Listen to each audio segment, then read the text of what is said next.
de la Tierra era la de un globo situado en el centro del universo. Habitaban 3 continentes, Europa, África y Asia.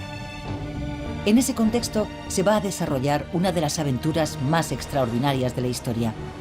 En 1492, un hombre intrépido decide abrir nuevos caminos y extender las fronteras del mundo. Desafiando certezas que habían perdurado durante siglos, en el transcurso de 10 años, el tiempo que duraron sus 4 viajes, Cristóbal Colón redibujó la imagen de la Tierra. Confrontando sus convicciones y sus observaciones con el corazón dividido entre su fe y la ciencia, Colón nos guía en este gran viaje que nos transporta desde la Edad Media al Nuevo Mundo. El mundo según Cristóbal Colón.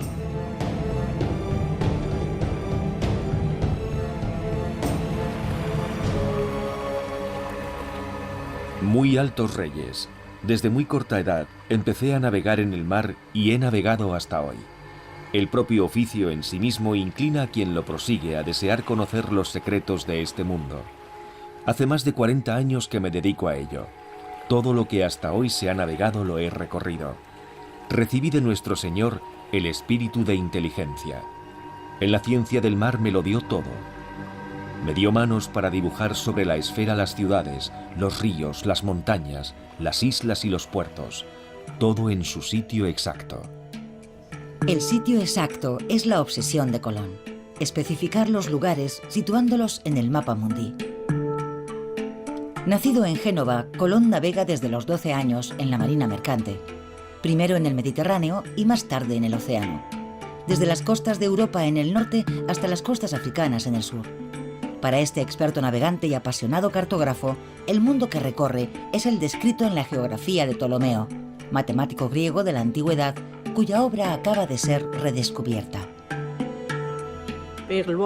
Para el hombre de finales de 1400, el mundo estaba compuesto por 3 continentes, Asia, Europa y África. Obviamente porque cuando Ptolomeo escribió su cosmografía, solo conocía esos 3 viejos continentes. Europa era el continente que mejor se conocía en la época, ya que era el que más se había recorrido, incluso en los tiempos de Ptolomeo. África termina al sur del desierto del Sáhara. Se sabía perfectamente que la Tierra continuaba más allá de la línea del Ecuador, pero en esa región fue bautizada como la Tierra Quemada, porque el sol ecuatorial golpeaba con tanta fuerza que todo estaba árido. Por eso se creía que allí solo podían vivir hombres deformes, monstruos y animales igualmente monstruosos. La parte oriental es un gran bloque de continente que termina en la famosa península de Malaca, que Cristóbal Colón buscará desesperadamente en su tercer y cuarto viaje. El mundo así concebido terminaba en China, que había sido descubierta por Marco Polo. Ptolomeo no creía en la existencia de otras tierras, convencido de que el mundo terminaba en los confines de aquel inmenso mar. Marco Polo escribió que la superficie de la India es inmensa y está llena de maravillas. Sus bosques son los más altos. En esas montañas habitan los pigmeos, que tardan 3 años en gestar una criatura y mueren con 8 años de vida. Hay hombres que solo tienen un ojo y otros son acéfalos y tienen los ojos en los hombros. Allí viven los macrobianos, hombres de 6 metros de altura que luchan contra los grifos, leones que tienen alas y garras como las águilas. Oriente agita la imaginación de Cristóbal Colón. Está fascinado por el libro de las maravillas de Marco Polo y por los cuentos de viajes escritos por el caballero inglés Juan de Mandeville, que hacen soñar desde hace siglos a los viajeros. Describen la India y China como tierras míticas, gobernadas por príncipes nobles y guerreros. Colón sueña con recorrer el mundo, pero es también un mercader. Sabe que Oriente es el gran mercado de donde provienen todas las riquezas del mundo, el oro, las piedras preciosas, las especias, riquezas que se habían vuelto inaccesibles. La ruta que permitió durante siglos los intercambios comerciales entre Europa y Asia permanece cortada desde hace 30 años, cuando Constantinopla, la capital del Imperio bizantino, cayó en manos de los otomanos. En 1480, Cristóbal Colón, navegante genovés, va a buscar a los países más dinámicos de Europa, Portugal y España, los medios para llevar a cabo su proyecto. Marco Polo y Mandeville eran importantes para Colón, igual que Pierre de Illy y otros escritos que estaba leyendo para tratar de orientarse. Y ello en sí mismo es un hecho interesante y significativo. Colón era un navegante excepcional, eso lo sabemos. De hecho, probablemente una de las claves de su supervivencia es el hecho de que tenía unas cualidades extraordinarias como navegante. Pero no era necesario leer a Marco Polo o a Mandeville para desarrollar unas habilidades especiales como navegante. Al contrario, probablemente es una idiotez sumergirte demasiado en textos como esos si tu principal virtud e interés es averiguar cómo llegar desde el punto A al punto B. Colón no se contentaba con leer los textos, los rellenaba de comentarios interminables, lo que indica que tenía otras cosas en mente. Quería ser algo más que un brillante navegante en las costas de África Occidental. Intentaba comprender la forma que tenía el mundo.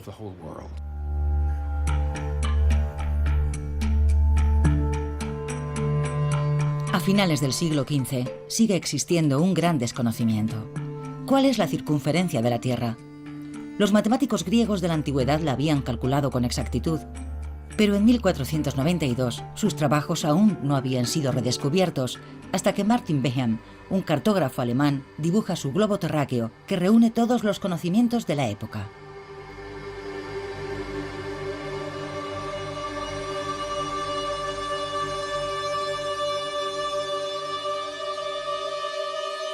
En él aparecen los 3 continentes conocidos, las tierras habitadas, las islas en el océano y sobre todo Zipango, el Japón que Marco Polo describió sin jamás haberlo visto.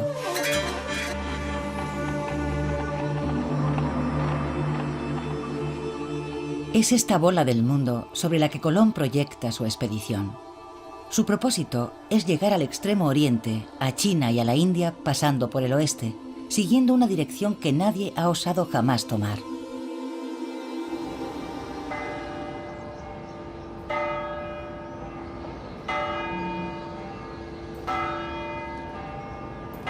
En Sevilla, Colón busca fundamentar su proyecto basándose en datos científicos. Estudia todas las obras escritas desde la antigüedad, anota, dibuja, calcula. En la Biblioteca Colombina, creada por su hijo Fernando, se conservan algunos libros anotados por el propio Colón.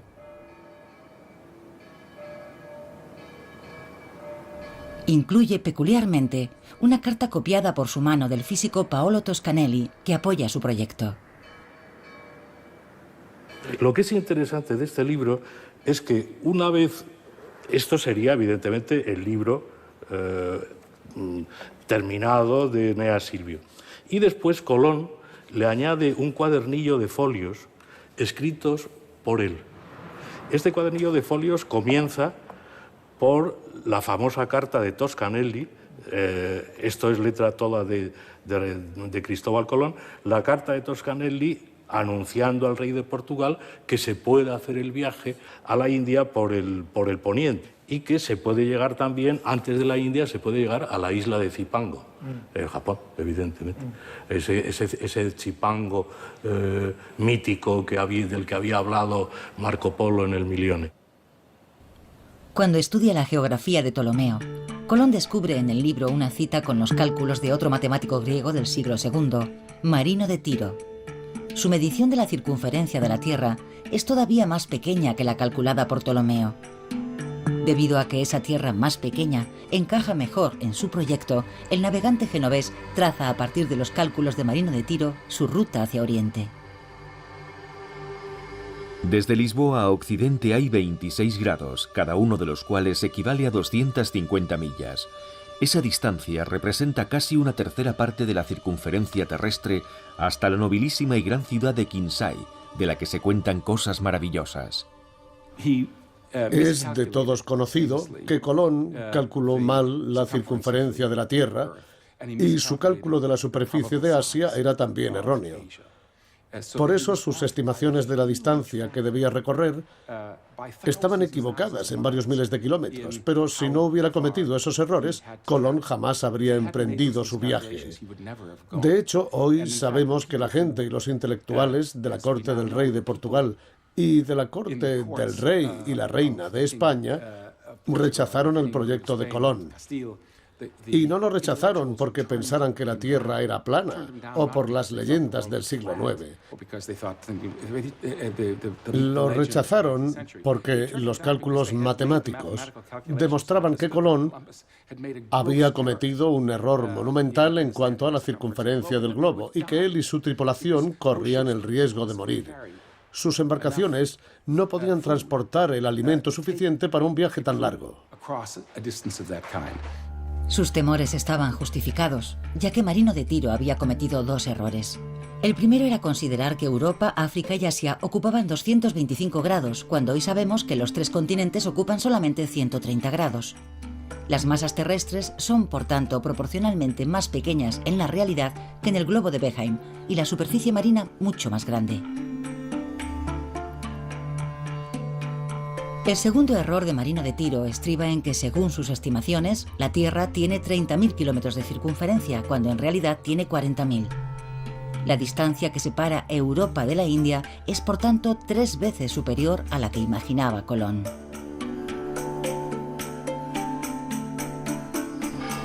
Colón lucha durante 7 años. Es criticado, humillado y tomado por loco. Sin embargo, consigue convencer a los reyes católicos Fernando e Isabel de España para que financien su proyecto. Ellos no le proporcionan gran cosa: 3 carabelas y un crédito a nombre de la familia de navieros Pinzón. Colón es nombrado almirante de la mar Océana y embajador de la corona española. No es mucho, pero le permite equipar la Pinta, la Niña y la Santa María. Finalmente zarpa desde Palos, en el sur de España, el 3 de agosto de 1492. La tripulación, de 90 hombres, está compuesta por marineros que buscan fortuna. Es el primero de los 4 viajes que el almirante realizará al Nuevo Mundo.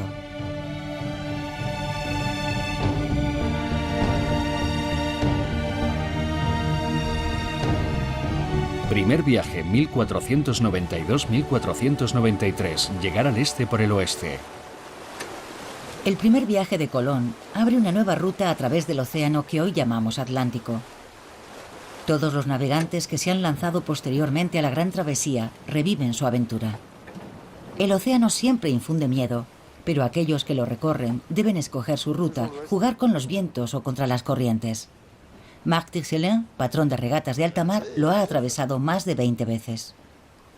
El océano actual no ha cambiado en relación a la época de Cristóbal Colón. Siempre navegamos por el mismo océano. La gran diferencia es que nosotros estamos en un mundo conocido y él estaba en un mundo desconocido. Actualmente, gracias a él en primer lugar y luego a otros navegantes, cuando nos hacemos a la mar contamos con muchos elementos que nos ayudan, que nos apoyan, que nos dan seguridad. Y el trabajo que él tuvo que hacer para conseguir financiación para sus viajes y para convencer a los hombres para que lo acompañaran fue colosal.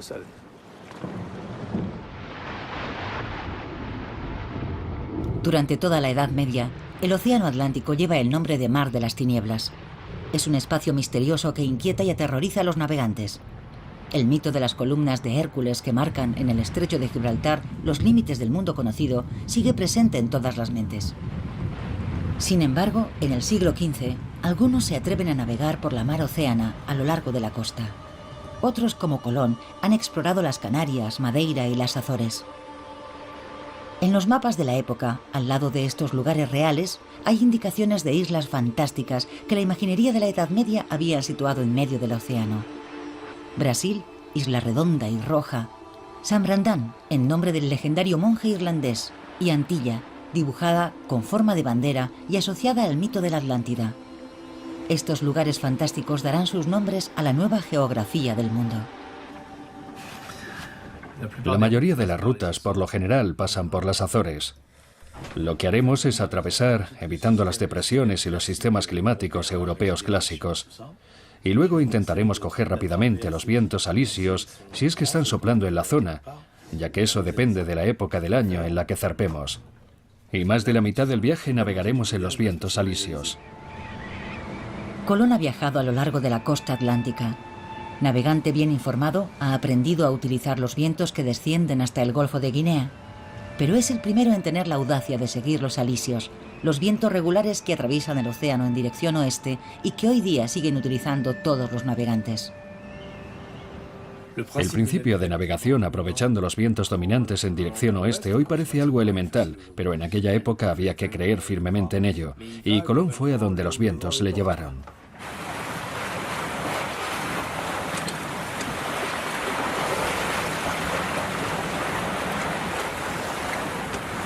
A la tripulación de Colón le preocupa la fuerza y la regularidad de estos vientos. Temen no poder remontarlos al regresar. En aquella época no tenían forma de saber cuándo iban a soplar los vientos alisios y aún seguimos estudiándolos hoy en día. Dependiendo de las condiciones climatológicas, si viramos un poco hacia el norte o un poco hacia el sur, notaremos la diferencia de fuerza en los vientos alisios. De manera que si no tenían instrumentos, yo por ejemplo he participado en la Mini Transat utilizando solo el sextante, sin anemómetro ni GPS, así que no puedo decir que navegara dependiendo exclusivamente de la fuerza del viento, pero sí en parte. Sabemos si estamos saliendo de un sistema o si estamos entrando en él.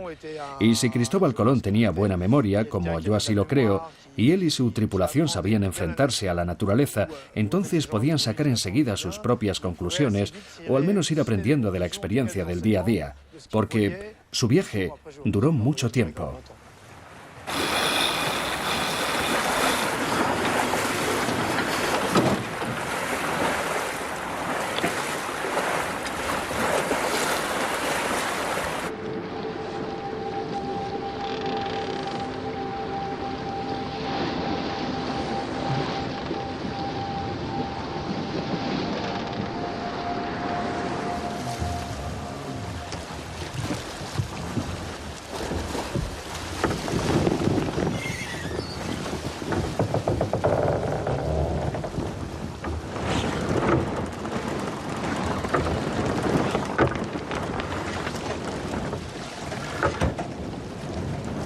La duración del viaje, la fuerza de los vientos o por el contrario su ausencia asusta a la tripulación de Colón. Pero otros terrores asaltan también a los marineros.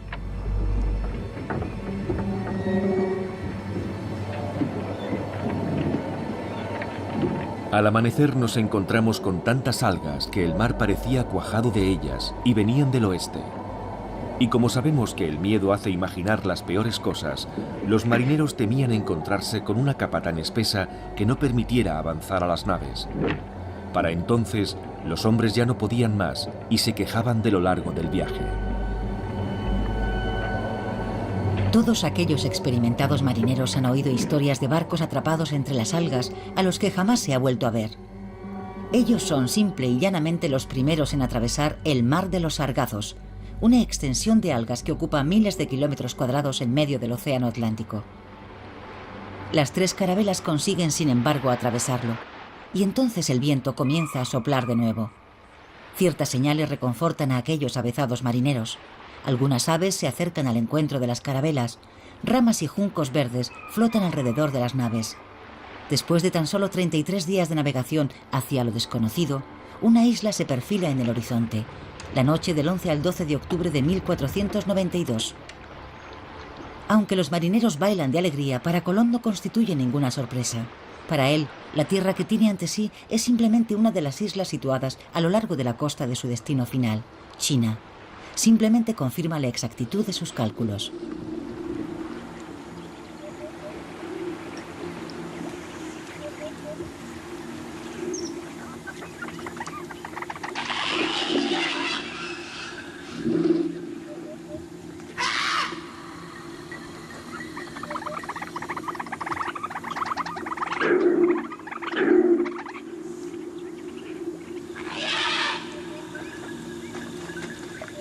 Todos los hombres que vi eran jóvenes, ninguno pasaba de 30 años. Estaban todos muy bien hechos, con unos cuerpos muy hermosos y muy bellas caras, con los cabellos casi tan gruesos como la seda de la cola de los caballos y cortos, cayéndoles hasta las cejas. van desnudos, como su madre los trajo al mundo, y las mujeres también. Algunos se pintan el cuerpo de color marrón, y son como los canarios, ni negros ni blancos. No llevan armas ni las conocen, porque yo les mostré espadas que por ignorancia cogían por el filo cortándose.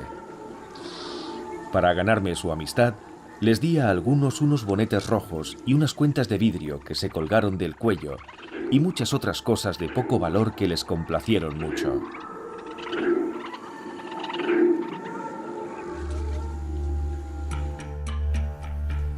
La forma del archipiélago que encuentra Colón refuerza su idea de que se trata de las islas que rodean Zipango, el Japón de Marco Polo, representadas en el globo terráqueo de Behaim. Colón dibuja sus contornos, sus costas y sus bajíos. Toma posesión del territorio en nombre de la corona española y las bautiza con los nombres de San Salvador, Fernandina y Santa María de la Concepción. Estas islas forman actualmente parte del archipiélago de las Bahamas. Por un lado, se trata de un hombre que tiene un pasaporte, documentos y cartas. En ese sentido, él entiende que lleva esos documentos de su soberano al Gran Khan, al soberano de otro mundo diferente. Normalmente, cuando haces eso, cuando una persona desembarca en otro reino, no empieza de inmediato a rebautizar todo aquello con lo que se encuentra.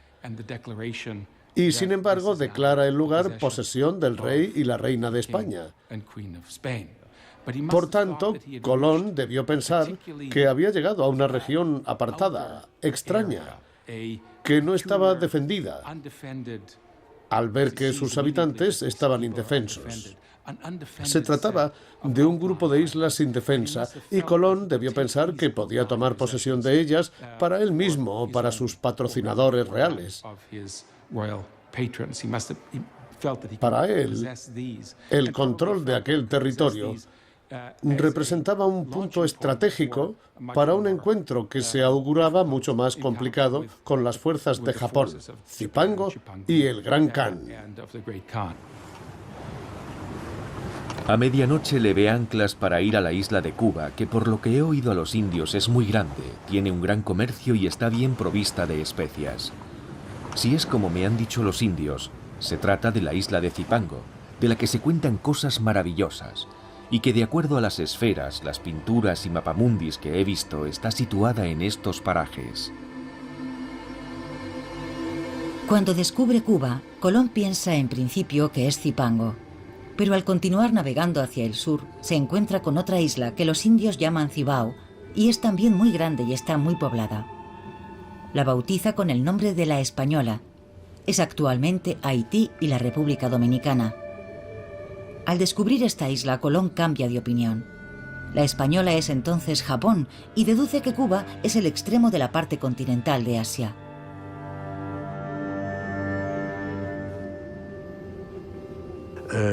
Él oye hablar de Cibao. Cibao es el lugar de las piedras. Pues Cibao, dice, esto tiene que ser Chipango. Ya estamos, ya hace la ecuación. Oye hablar en Cuba de Magón. Pues Magón será Manji, la China del sur. Catay, dividida entre Manji y Catay. Pues Manji, la China del sur. En uno de sus libros hace anotaciones y hace equivalencias entre lo que ha leído y lo que ha visto en el Nuevo Mundo. Siempre partiendo de una base e intentando dar una explicación racional, que es para mí lo maravilloso de Colón, que aunque estuviera equivocado en todo, sin embargo, hace una explicación racional de todo lo que él está viendo. Él está totalmente convencido de que ha llegado a Catay e insiste en el error hasta el cuarto viaje. Por tanto, piensa que ha llegado a Catay, que es el puesto de avanzada del Gran Khan. Y de hecho, cuando habla de las personas que habitan en Guanahani o en la isla de la Española, las describe con el pelo negro, como los chinos. Pero de tez parduzca, tirando a amarilla, algo que resulta lógico, ya que buscaba Catay. Todo lo que ve lo asocia a la proximidad con China. Colón continúa su exploración a lo largo de la costa norte de la Española. El día de Navidad de 1492, el tiempo es bueno y el mar está en calma. Pero cuando cae la noche, la carabela más grande, la Santa María, encalla en los bajíos. La tripulación está a salvo, pero son demasiados marineros para ser acogidos en las otras embarcaciones. Algunos deben permanecer en tierra. Con la madera del buque insignia naufragado, Colón hace construir un fuerte en la isla de la Española, en un lugar al que llama La Navidad. Y en aquel momento tantas cosas sucedieron que en realidad no fue un desastre, sino una gran aventura. Y es cierto que si yo no hubiera encallado, habría pasado de largo sin detenerme en ese lugar. En este viaje habría dejado gente aquí, porque no habría podido darles lo necesario, municiones y víveres para una fortaleza. Sin embargo, es verdad que algunos hombres que estaban conmigo me pidieron permiso para quedarse allí. Ordené construir una fortaleza muy bien hecha, y no porque creyera que fuera necesaria, porque los indios van desnudos, sin armas y son temerosos.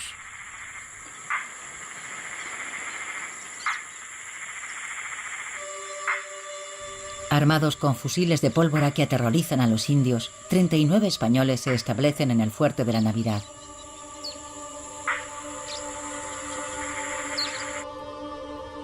Colón, por su parte, reanuda su viaje. Quiere navegar más hacia el sur para llegar a una gran isla de la que ha oído hablar a los indígenas. Pero una vez en el mar, frente a las costas de la Española, los marineros de la Niña, cansados y maltrechos, ruegan a Colón que aproveche los vientos favorables para regresar a España. Señor, porque sé que os regocijaréis de la gran victoria que Dios me ha concedido en mi viaje, os escribo esta carta, por la cual sabréis cómo en 33 días llegué a las Indias con la armada que vuestras ilustrísimas, rey y reina, me dieron, donde hallé muchas islas habitadas por innumerable gente, y cómo tomé posesión de todas ellas.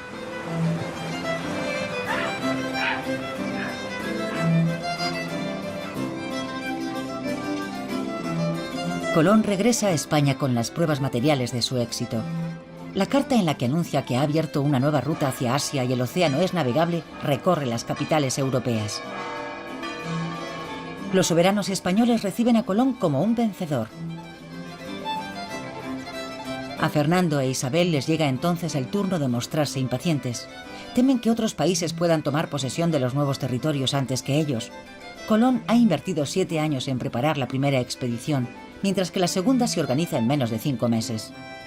Colón es nombrado virrey de las Indias y la corona española pone esta vez todos los recursos necesarios a su disposición. 17 barcos zarpan de Cádiz en septiembre de 1493. A bordo viajan religiosos, soldados, agricultores, ganaderos con sus rebaños. Es la primera colonización del Nuevo Mundo.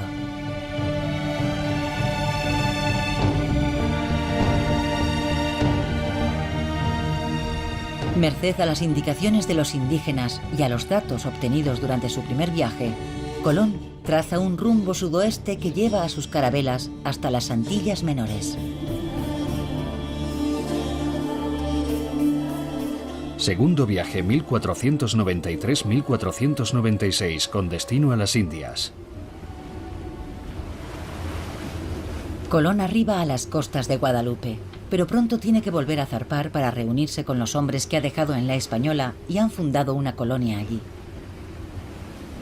Navegué a lo largo de la costa de la Española hasta Montecristi. Vi que la gente que había dejado en el fuerte de la Navidad había caído en la discordia. Algunos se habían matado entre ellos, otros habían muerto por enfermedades contraídas por frecuentar a las mujeres, y otros habían perecido por represalias de los indios. Todo estaba destruido y calcinado. Si bien reconozco que la culpa de lo ocurrido fue de ellos mismos, el suceso es muy doloroso para mí y me causa gran aflicción.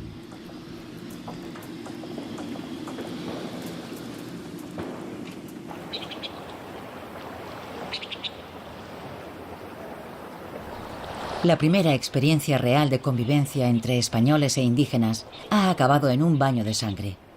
Ha puesto de manifiesto la codicia de unos y la capacidad de resistencia de los otros. Los indios no son los seres dóciles e ingenuos que Colón había creído encontrar. Se ve asaltado por las dudas y teme por la misión real que se le ha encomendado: supervisar el asentamiento de los 1.200 colonos españoles que le acompañan.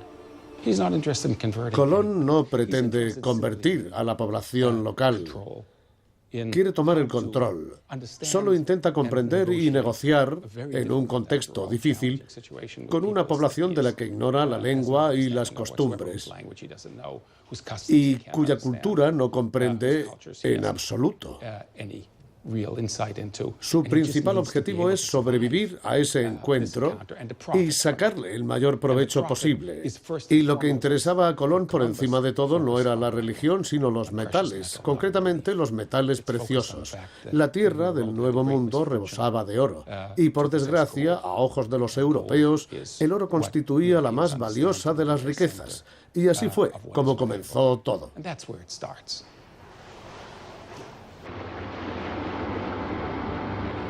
Busqué un lugar para establecer una ciudad. Finalmente, no en un puerto cerrado, sino en una gran bahía, construimos la Isabela. El nombre indígena de esta tierra es Cibao, que en nuestra lengua significa lugar cubierto de piedras. Es una provincia inmensa y densamente poblada. El aire es suave, el más templado que pudimos encontrar. Hay gran abundancia de oro, pero no en los ríos, sino más bien en las laderas de las colinas y en las montañas.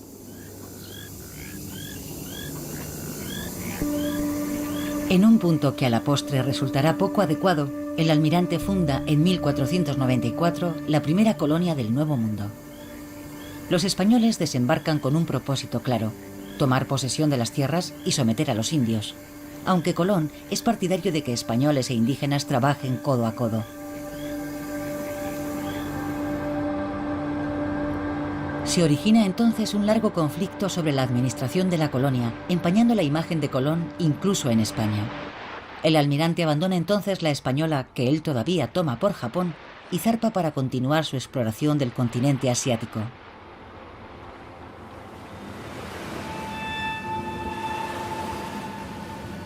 Navegué en dirección a Cuba con la intención de seguir la costa que había dejado en mi primer viaje, hasta el momento en que pudiera averiguar si se trataba de una isla o de tierra firme. Iba en busca de una provincia llamada Manji y eché el ancla cerca de un gran poblado cuyo jefe me conocía, ya que había oído relatos sobre mi primer viaje. Le pregunté si esta tierra se extendía hacia el oeste. El jefe, que era un hombre de bien, de edad avanzada, me respondió que esta tierra era inmensa y que nunca había oído a nadie afirmar que supiera dónde terminaba.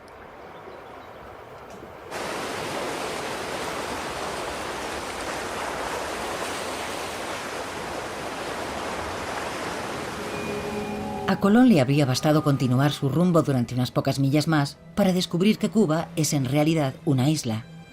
Pero el almirante y su tripulación no albergan la menor duda, y jurarán ante notario que Cuba es el comienzo de la tierra firme, el extremo oriental del continente asiático.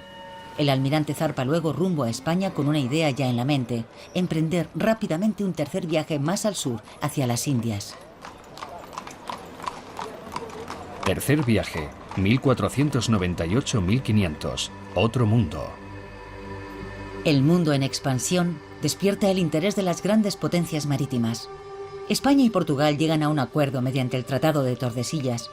El tratado garantiza a España el dominio indiscutible sobre las tierras recién exploradas al oeste de la línea. Portugal conserva su exclusividad sobre las partes conocidas de África y Oriente al este de la línea.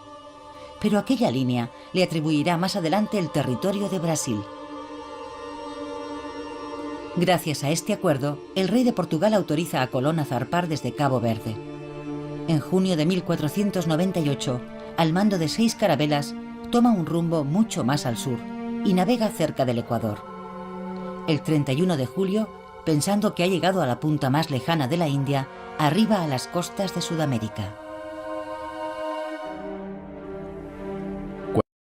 Cuando llegué a la punta del Arenal, vi que la isla de Trinidad forma con la Tierra de Gracia un estrecho de alrededor de 2 leguas de anchura, de poniente a levante. Para cruzarlo, había que pasar un hilero de corrientes que traían un rugir muy grande mientras atravesaban el estrecho. Detrás de una corriente llegaba otra y otra más, y todas levantaban gran estruendo. Quiso nuestro Señor concederme viento favorable y pude atravesar el estrecho, y de inmediato sobrevino la calma. Sacamos entonces agua del mar y la hallé dulce. Él ve una corriente inmensa, la corriente del Orinoco, que realmente debe de ser impresionante, y además él sufre un macareo. Es decir, el macareo es el choque de la corriente del río con la corriente del mar, y en ese choque está a punto de zozobrar las naves del propio Colón. Con lo cual, en este momento, él se encuentra con un río inmenso, es decir, que está navegando todavía en el mar y el agua es dulce. Por la corriente del Orinoco. Es el mar de agua dulce, como lo van a llamar otra vez después, ¿no? Con lo cual, esa corriente, ese río inmenso, ¿de dónde viene? Navegué a lo largo de la costa hacia poniente, y cuanto más andaba, más dulce y sabrosa hallaba el agua del mar. Anclé en un río. Luego vino mucha gente, y me dijeron que llamaban a esta tierra Paria, y que hacia el poniente estaba más poblada. Los habitantes de esta tierra son de muy linda estatura. Sus cabellos son largos y lacios, y son gente más astuta, con mayor ingenio que los demás, y nada cobardes. Jamás he encontrado un escrito latino o griego que diga de una manera precisa en qué lugar de este mundo se encuentra el paraíso terrenal. Estoy convencido de que el paraíso terrenal está allí, donde no puede llegar nadie, salvo por voluntad divina. Creo que esta tierra será inmensa y que habrá muchas otras de las que jamás hubo noticia. A Colón le asalta una duda enorme. ¿Qué es lo que ha hallado? ¿Un nuevo continente? Sin embargo, solo hay 3 continentes. No puede haber un cuarto. Pero si no es un cuarto continente, ¿qué es lo que ha encontrado? Colón recurre entonces a los conocimientos cartográficos medievales para formular una respuesta. Se trata, según él, del paraíso terrenal. De acuerdo a la cartografía medieval, el paraíso terrenal estaría situado en Oriente y las aguas de 4 grandes ríos brotarían de él: el Indo, el Ganges, el Tigris y el Éufrates. A veces se cita un quinto río, que podría corresponder al Orinoco, el río que Colón acaba de descubrir. Así que el hallazgo de toda esa extensión de agua dulce es lo que le hace pensar que ha encontrado el paraíso terrenal. Si el paraíso terrenal, que está perfectamente reconocido y aprobado por la doctrina cristiana, se encontrase realmente allí, sería la prueba de que él no es un hereje. No podía tratarse de otro continente. Según su concepción geográfica del mundo, no podía existir un cuarto continente. Ante el descubrimiento de este inmenso territorio, cuya existencia no recoge ni la Biblia ni la geografía, la razón de Colón se tambalea. ¿Cómo puede un ser humano acercarse tanto al paraíso terrenal a menos que haya sido elegido por el mismo Dios? Sin embargo, mientras el almirante piensa que ha entrado en contacto con el cielo, los asuntos terrenales dan un giro muy diferente. Otros navegantes se atreven a aventurarse en el océano. En 1497, después del segundo viaje de Colón, el italiano Giovanni Caboto llega a las costas de Labrador y de Terranova. En 1499, durante el tercer viaje del almirante, el español Alonso de Ojeda dirige una expedición al continente sudamericano en la que participa el italiano Américo Vespucio. Y en 1500, el explorador portugués Pedro Álvares Cabral descubre las tierras de Brasil, justo cuando Colón, que no consigue integrar los territorios del Orinoco en su geografía, deja el continente sudamericano y regresa a la española. Pero al llegar allí, se encuentra con una auténtica revuelta organizada contra él. Los colonizadores españoles le acusan de dejar de lado sus intereses, anteponiendo la exploración de nuevos territorios a la gestión y la administración de la isla. Los soberanos han enviado a un nuevo gobernador. Este detiene al almirante y le lleva de regreso a España encadenado. Humillado y despojado de su título de virrey, Colón viste la túnica franciscana. Y aunque nunca ingresa en la orden, llevará el hábito hasta el final de su vida. Cantad al Señor un cántico nuevo y pregonad sus alabanzas de un confín al otro de la tierra, vosotros que recorréis el mar y todo lo que hay en él, las islas y los moradores de las mismas. En las postrimerías del mundo vendrá un tiempo en que la mar océana liberará las amarras de las cosas y una gran tierra se abrirá. Y un nuevo navegante, como el que guió a Jasón, descubrirá otros mundos. En este libro de las profecías que hace con su amigo Gorricio, él recoge por un lado el famoso coro de Séneca en la Medea cuando dice que habrá un tiempo en el cual se desatarán las ataduras del océano y un nuevo Tifis descubrirá nueva tierra. Bueno, pues esta es una profecía que él se aplica a sí mismo, evidentemente. Yo soy el nuevo Tifis que ha descubierto esa nueva tierra y ese nuevo cielo. Ver el viaje y ver su misión como cumplimiento de una profecía del Antiguo y del Nuevo Testamento también. A pesar de su exaltación mística, las observaciones científicas de Colón, sus notas, sus apuntes y sus bocetos constituirán una formidable fuente de información para elaborar la nueva faz de la Tierra. Permiten elaborar cartas, planisferios y mapamundis donde figuran los territorios recién descubiertos. En el año 1500, el planisferio de Juan de la Cosa representa el Nuevo Mundo por primera vez. En desacuerdo con la convicción de Colón, Cuba aparece ya como una isla. Pero las tierras representadas al oeste en color verde son todavía imprecisas, imaginarias, fantasiosas. Pertenecen todavía al mundo antiguo. Al año siguiente, el mapa de Caverio comienza a representarlas con mayor realismo. Elimina las imprecisiones y concreta todos los detalles conocidos, como costas, montañas y ríos.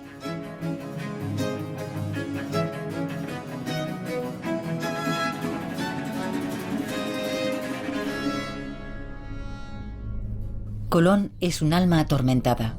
Su obsesión es irrefrenable. Debe llegar a las Indias por la ruta occidental. La idea de un estrecho que conduciría directamente a Asia le persigue. La ruta aparece trazada en su mapa del mundo.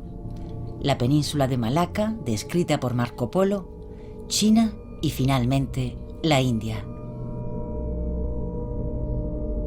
Pese a haber caído en desgracia, los reyes Fernando e Isabel nunca han puesto en duda su capacidad como navegante. Tras pasar un año consumido por la impaciencia, Colón logra persuadirles para que le proporcionen los barcos, los hombres y los víveres necesarios para su cuarta expedición. El almirante está a punto de cumplir 50 años. Cuarto viaje, 1502-1504, en busca del estrecho. Desterrado de la Española y obsesionado por la búsqueda del estrecho que conducía a la India, Colón llega a la costa de la actual Honduras el 14 de agosto de 1502. Navega sin descanso a lo largo de la costa durante 48 días, pero se ve sorprendido por un terrible huracán. La tormenta era terrible. Nunca unos ojos vieron una mar tan alta, tan terrible y llena de espuma. El viento nos impedía avanzar y ni siquiera nos dejaba la oportunidad de correr hacia algún cabo. Allí me detenía, en aquella mar hecha sangre, que hervía como caldera en un gran fuego. Jamás se ha visto un cielo tan espantoso. Un día con su noche ardió como un horno. Y tal era el fuego que arrojaban sus rayos, que a cada instante miraba yo si no se había llevado mis mástiles y mis velas.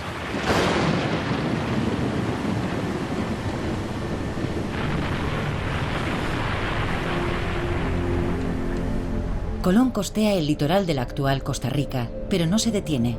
Solo cuando entra en las lagunas de Panamá, el almirante ordena a sus chalupas atracar en una gran bahía cerca de la región de Veragua. Está convencido de que ha llegado al estrecho. Es sin duda el momento más trágico de toda la aventura colombina. El almirante está persuadido de que detrás de esta lengua de tierra hay otro océano. Pero a pesar de realizar numerosas tentativas, no consigue encontrar el pasaje. Sin embargo, su intuición es acertada. Se encuentra en el lugar exacto donde 400 años más tarde se abrirá el Canal de Panamá. Así que allí, el sueño de Colón se hizo añicos. El marino está exhausto por los viajes, se encuentra enfermo, sufre de gota y padece una infección ocular grave. A pesar de su agotamiento, consigue hacer partir a sus 2 restantes carabelas de la bahía de Panamá. Al cruzar el mar Caribe, la tripulación se ve envuelta en otra tempestad. Ya en un estado lamentable, los barcos se ven obligados a atracar en Jamaica, de donde ya no volverán a zarpar. Rodeado de sus últimos marineros, permanece prisionero de la isla durante todo un año, antes de ser rescatado por la Armada Española. Toda esperanza de escapar se había desvanecido. Con gran esfuerzo me subí a lo más alto, gritando, llamando a los 4 vientos, a sus altezas y a Dios. Mas no hubo respuesta. Agotado me quedé dormido, gimiendo, y entonces oí una voz. Oh insensato, lento en creer y servir a tu Dios. Las Indias, que son una parte tan rica del mundo, Él te las dio por tuyas. Las repartiste como bien entendiste, y Él te dio el poder para ello. Te dio las llaves de las puertas de la mar Océana, que con tan fuertes cadenas estaban cerradas. Retorna a Él y admite al fin tu error. Tu vejez no será un obstáculo. Jerusalén y el monte Sión deben ser reconstruidos por la mano de un cristiano. Es un error considerar a Colón un explorador. Él nunca pretendió ser un explorador. Lo que quería era descubrir una ruta comercial, una nueva ruta que conducía a un lugar ya conocido. Pero se encontró en una situación compleja, frente a obstáculos completamente inesperados. Es cierto que hizo todo lo posible por aprovecharse de esa situación. Pero no debemos olvidar que en el transcurso de su 4º viaje estuvo a punto de perder el juicio. Vivía una experiencia muy extraña, cargada de una enorme tensión. Podemos encontrar pruebas de ello en su obra titulada El libro de profecías y en otros escritos redactados en la última etapa de su vida. Estaba como desconectado de la realidad por los recuerdos de lo que hoy consideramos una de las aventuras más hermosas del ser humano. De modo que hablar de Colón, el explorador, no me parece acertado. Ha habido exploradores mucho más importantes y muchas otras personas que se plantearon el dilema e intentaron comprender lo que habían descubierto, pero no insistieron, como hizo Colón al final de su vida, convencido de que había llegado a Asia.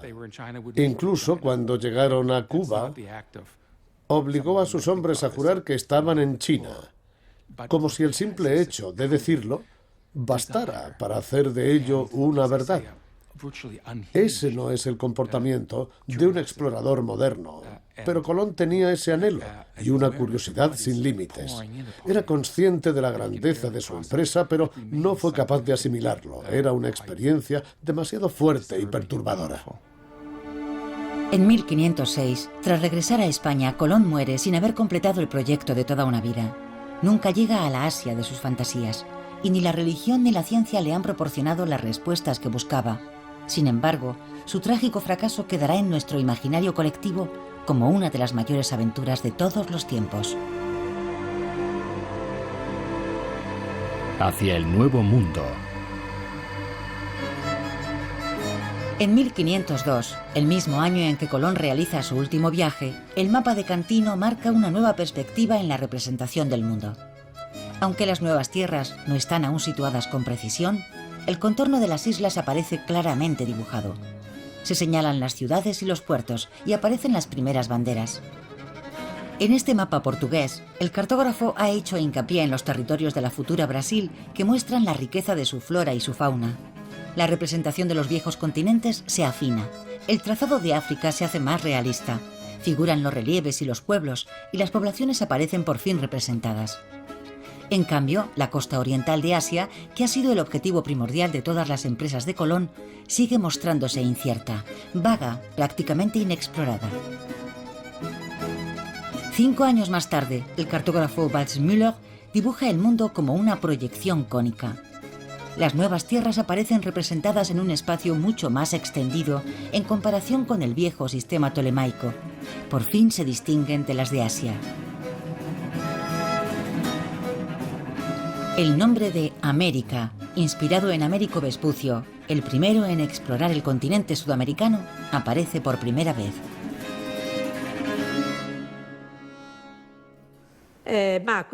Este planisferio de 1507 es el más antiguo que tenemos de la época tolemaica, donde se representa el mundo con sus 3 viejos continentes, pero con una África que ya se parece más a la que conocemos hoy.